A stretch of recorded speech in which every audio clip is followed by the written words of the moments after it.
Welcome student. দেখো, তোমরা তো সকলেই চাও যে আমরা ইংরেজিতে রাইটিং করব, আমরা ইংরেজিতে লিখতে চাই, কিন্তু সেই লেখার পদ্ধতি কী, সেই পদ্ধতি যদি না জানা থাকে তাহলে কি আমরা লিখতে পারবো? না, পারবো না। তাহলে সেই পদ্ধতিটাই শেখানোর জন্য আজকে আমার এই ভিডিওটা। আর এই ভিডিওর মধ্যে তোমরা জানতে পারবে যে কোন পদ্ধতিতে বা কোন নিয়মে লিখলে সেন্টেন্সকে তৈরি করা যায়। টেন্সের আমরা আগের দিন করেছিলাম টেন্সের আর ভয়েস চেঞ্জের প্রকারভেদ। আমরা জানি টেন্সকে অ্যাক্টিভ বলে আর ভয়েস চেঞ্জকে প্যাসিভ বলে। এবার অ্যাক্টিভে পজিটিভ থাকে, নেগেটিভ থাকে, পজিটিভ ইন্টারোগেটিভ থাকে, আরেকটা আছে নেগেটিভ ইন্টারোগেটিভ, চারটে থাকে। তাহলে চারটে প্রত্যেকটি টেন্সে। এটা 1 নম্বর টেন্স সিম্পল, সিম্পল বা ইনডেফিনাইট, সিম্পল বা ইনডেফিনাইট টেন্স। সিম্পল বা ইনডেফিনাইট টেন্সের মধ্যে এটা প্রেজেন্টের মধ্যে, প্রেজেন্টের PRESENT, প্রেজেন্ট সিম্পল ইনডেফিনাইট, যে কোনো একটা বলতে পারো, ঠিক আছে।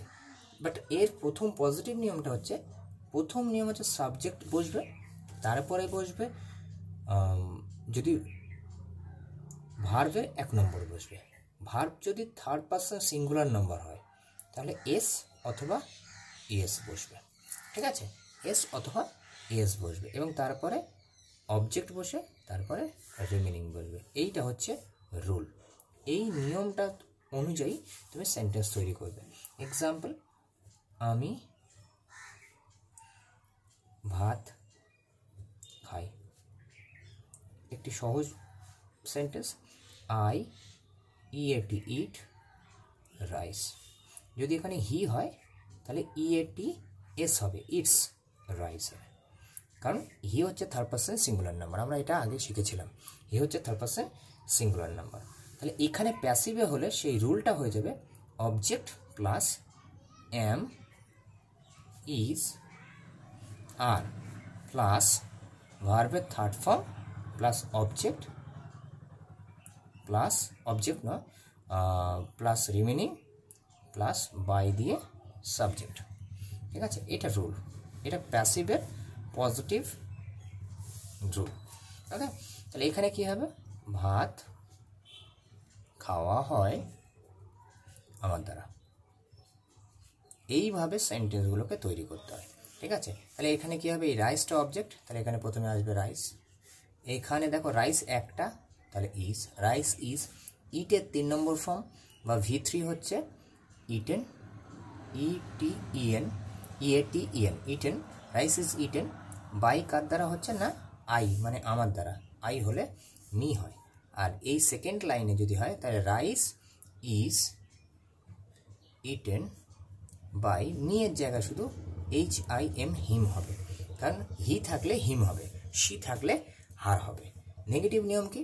নেগেটিভ নিয়ম হচ্ছে যে প্রথম যদি এই সাবজেক্ট বসছে তো তারপরে ডু বসবে, অথবা এটা ছোট হাতের ডি হবে, অথবা DOES ডাজ বসবে, তারপরে নট বসবে, তারপরে ভার্বের 1 নম্বর প্লাস অবজেক্ট বসবে, তারপর রিমেনিং বসবে। তাহলে দেখো নিয়মটা কি, সাবজেক্ট প্লাস ডু অথবা ডাজ। ডু কার সঙ্গে বসে? ডাজ শুধুমাত্র থার্ড পারসন সিঙ্গুলার নাম্বারের সঙ্গে বসে, বাকি সকলের সঙ্গেই ডু বসে, ঠিক আছে। তাহলে তারপরে নট বসবে। যেমন আমি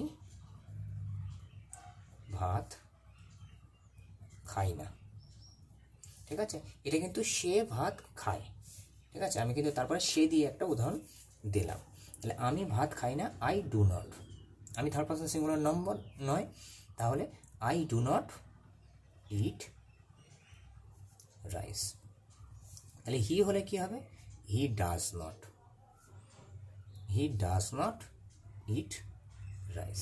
সে ভাত খায় না আর আমি ভাত খাই না, দুটো হলো, ঠিক আছে। এখানে নিয়ম কি, এখানে প্রথমে অবজেক্ট বসবে, তারপরে এম ইজ আর বসবে, এম ইজ আর যে কোনো একটা বসবে, ঠিক আছে। তারপরে বসবে ভার্বের 3 নম্বর ফর্ম, নট এর না, নেগেটিভে, তাহলে নট বসবে।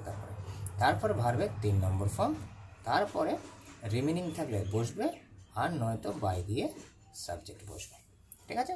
তাহলে এটা হচ্ছে ফর্মুলা। এই ফর্মুলাগুলো মুখস্থ করে রাখতে হবে। এগুলো কিন্তু সম্পূর্ণভাবে মুখস্থ না করা থাকলে সেন্টেন্স তৈরি করা বা বোঝা কোনোভাবে সম্ভব নয়। এটা একদম বাস্তব সত্য কথা। তাহলে এখানে হবে ভাত খাওয়া হয় হয় না, যেহেতু এটা নেগেটিভ, হয় না আমার দ্বারা। তাহলে এটা কি হবে? Rice is not eaten by me. আর এর ক্ষেত্রে কী হবে? Rice is not eaten by him. তাহলে এই হচ্ছে সিম্পল সা ফর্মুলা। ঠিক আছে, সিম্পল ইনডেফিনাইটের মধ্যে দেখো দুটো ফর্মুলা হলো। এরকম আরও দুটো আছে, এই দুটো পরের ভিডিওতে করবো আমরা। তাহলে দেখো পজিটিভের মধ্যে সাবজেক্ট প্লাস ভার্বের one plus object plus remaining S by S third person singular নাম্বারের সঙ্গে হয়।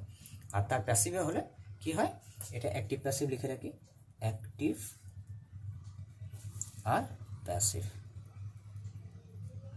প্যাসিভ তাহলে অ্যাক্টিভ আর প্যাসিভ। তাহলে subject plus V1 plus S और এস অবজেক্ট প্লাস রিমেনিং, আর অবজেক্ট প্লাস অ্যামিজার প্লাস ভার্বের 3 number plus remaining plus by plus subject. আর এখানে হচ্ছে সাবজেক্ট প্লাস ডু আর ডাস প্লাস নট প্লাস ভার্বের 1 number plus object plus remaining, আর object plus am is are plus not plus ভার্বের 3 number plus আর remaining plus by দিয়ে সাবজেক্ট। এইভাবে ফর্মুলাগুলোকে মুখস্থ করতে হবে, স্টেপ বাই স্টেপ মুখস্থ করে যেতে হবে। কমপ্লিট হলে তুমি সম্পূর্ণভাবে সেন্টেন্স করতে পারবে। সেন্টেন্স তৈরি করা তখন তোমার কাছে সহজ হয়ে যাবে। তো থ্যাংক ইউ, ধন্যবাদ। আর তোমরা সুস্থ থেকো, ভালো থেকো, অবশ্যই সাবস্ক্রাইব করে দিও আর শেয়ার করো, প্লিজ লাইক করো।